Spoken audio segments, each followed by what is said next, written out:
Hej, jeg hedder Kim. Jeg har skrevet en artikel til karatenews.dk, og i den forbindelse har folk haft lidt svært ved at gennemskue, hvad det er, jeg har skrevet. Så nu vil jeg prøve at lave nogle videoklip, hvor jeg viser, samtidig med at man så kan læse beskrivelsen, så kan det være, at man har en større forståelse fra, hvad det er, vi laver. Jeg deltog som sagt i et seminar her i maj måned i USA, i Wonder Valley, og deltog i flere forskellige seminarer, og nu vil jeg starte med at komme i forklaring på det første seminar. Så here we go. Angrebet er starten på Destructive Twins. Han har fat i mig her med 2 hænder. Jeg vælger at træde frem, lave et dobbeltslag til hovedet, til maven, og køre hele vejen udenom, samtidig med at lave en indadgående, udadgående bevægelse. Der ser sådan her ud. Så en gang til. 1. Den her vej. Som I nok kan se, så vælger jeg at køre armen hele vejen udenom. Det er jo lidt af en omvej. Der er 3 ting, vi kan gøre til en cirkel. Vi kan køre den ene vej, vi kan køre den anden vej, eller vi kan skære den igennem. Så hvordan kan vi lave det her hurtigere? Jo, det kan vi sådan her. Ved dobbeltstrike, så tjekker jeg ned igennem, samtidig med at køre indad for at tjekke, så jeg ikke bliver ramt i min udadgående bevægelse. Herfra drafter jeg over en teknik, der hedder Protected Fans, hvor jeg vælger at trække, slå og sparke i én bevægelse. Det ser sådan her ud. Herfra lander jeg frem med min inward elbow, lavt i sternum, efterfulgt af en claw, en right claw hen over øjnene, right scoop kick, min højre hånd her, den laver et eye flick, efterfulgt af et left outward handsword i en bevægelse. Sådan her. Så en gang til i en flydende bevægelse. Jeg siger bum, ned, træk punch, lander, claw i øjnene, scoop. Det var det første seminar, mere eller mindre, hvordan man draftede. Jeg kan prøve at lave en anden. Drafting betyder at sætte teknikker sammen. Enten hele teknikker eller brøkdel af teknikker. Så nu prøver jeg lige at lave en anden slutning, end den I har set. Så første basebevægelse ser sådan her ud. Strike. Ned igennem. I stedet for at sparke og slå, vælger jeg bare at slå op i hovedet. Check ned. Kick. Seminar hedder Fun with Five Swords, som var Steve White. Og her er nogle af de idéer, vi legede med. Som udgangspunkt så er Five Sword mod et right step through punch. Og den ser sådan her ud. Nogenlunde. Blokker, tjekker. Ned. Okay, hvad kan vi så gøre? Det er ikke altid det what if, eller det er ikke altid det standard, hvor han træder igennem. Hvad nu hvis han slår en venstre-højre kombination? Så ser den sådan her ud. Hvad nu hvis han laver et venstre frontspark efterfulgt af et venstre slag efterfulgt af et højre slag? Så ser den sådan her ud. Okay.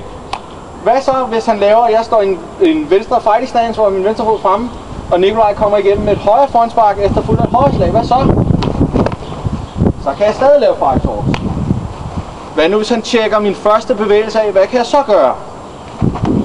Så går jeg bare forbi med den bagerste. Hvad nu hvis han tjekker mit uppercut, når jeg kommer ind her? Så tjekker jeg bare ned. Det betyder intet. Hvad nu hvis han kommer med en venstre? Kan jeg lave five swords på ydersiden? Det kan jeg godt. Tag øjnene. Ikke så godt målområdet lavt. Kommer ind og på indersiden.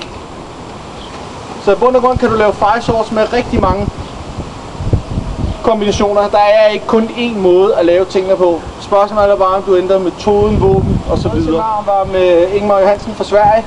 Temaet var Rip or Break i Kempo, og jeg vil nu forsøge at lave nogle af de ting, som jeg kan huske fra det seminar, og til nogle af de ting, jeg har skrevet til den artikel. Så vi lagde ud med en drill, der hedder en punching hubert, eller filippinerne kalder en punching hubert. Så som jeg har beskrevet i min artikel, så går den sådan her. Nikolaj slår en højre, jeg laver en venstre inward parry, en højre inward parry, tjekker hans albue med min venstre hånd og slår, og Nikolaj laver den samme bevægelse. Ser sådan her ud. Left, right, left punch. Lige for at få rytmen ind.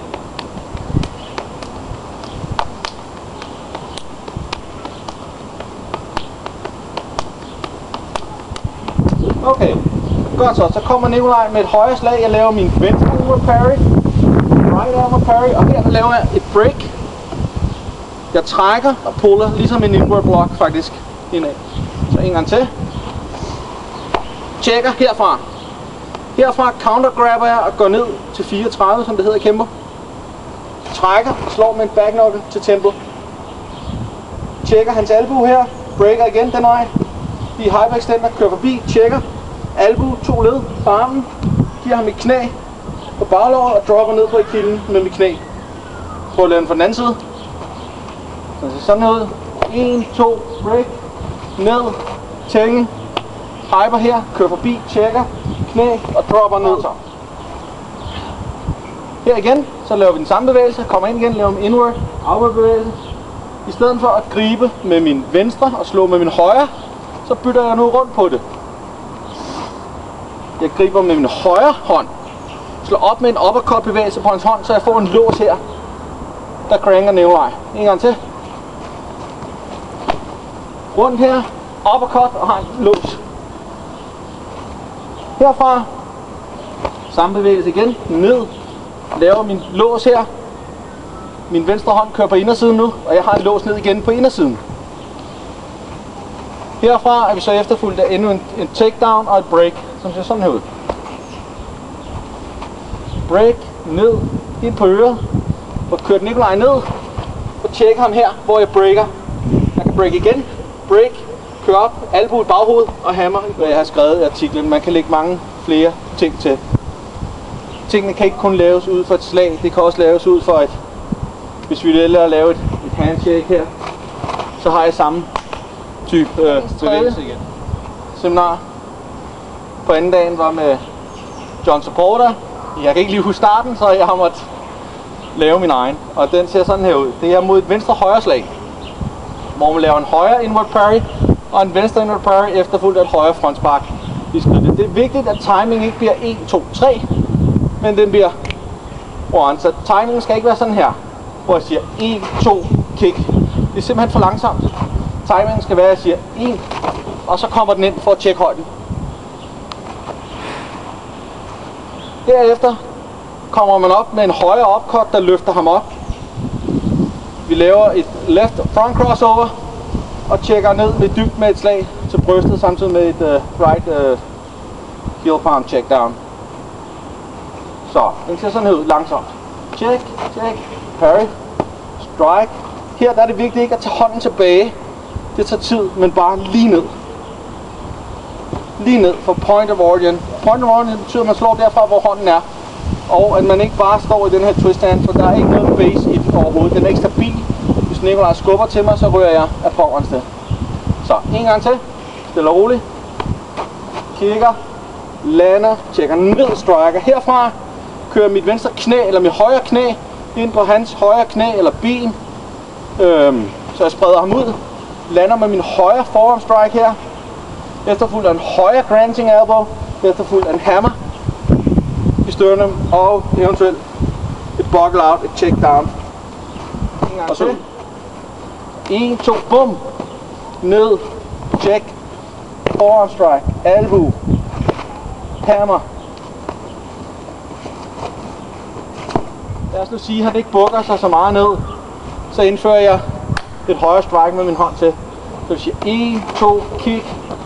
Op, ned. Den der lander, den der lander, den der lander, men nu lander den her på øret. Og det bliver en højre heel palm til øret, som der står beskrevet i artiklen. Så samme move. 1, 2, bam. Ned, rum.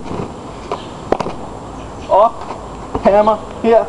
Igen, så kører vi bare rundt, efterfulgt den. Ned igen. Og så er vi der. Jeg håber, at det har givet en visualisering om, hvad det er, jeg har prøvet at beskrive i min artikel, og det er lidt hjælp. Vi har ikke gjort det hurtigt, vi har bare gjort det langsomt og gennemført det trin for trin. Tak fordi I gad at kigge med. Håber at se en anden gang.